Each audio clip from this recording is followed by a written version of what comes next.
أعوذ بالله من الشيطان الرجيم. بسم الله الرحمن الرحيم. الطلاق مرتان، فإمساكم بمعروف أو تسريح بإحسان.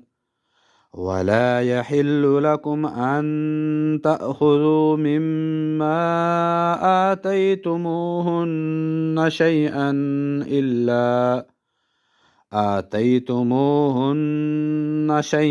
إلا أن يخافا ألا يقيما حدود الله.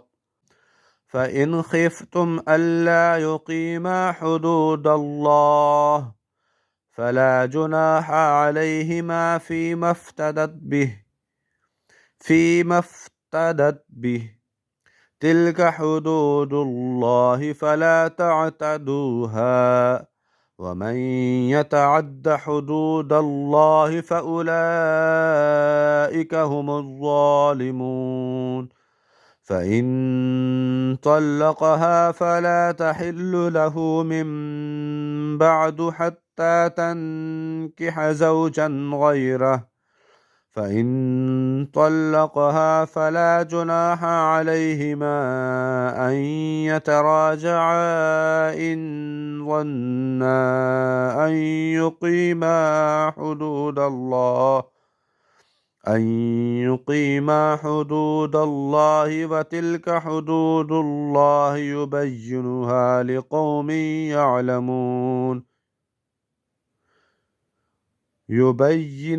لقوم يعلمون.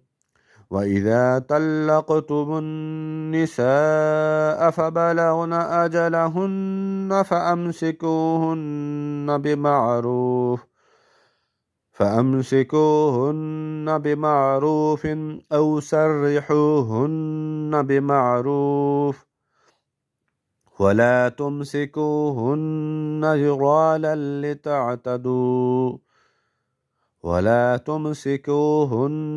ضرارا لتعتدوا، ومن يفعل ذلك فقد ظلم نفسه. ولا تتخذوا آيات الله هزوا، واذكروا نعمة الله عليكم وما أنزل عليكم من الكتاب والحكمة يعظكم به، واتقوا الله واعلموا أن الله بكل شيء عليم. صدق الله العظيم.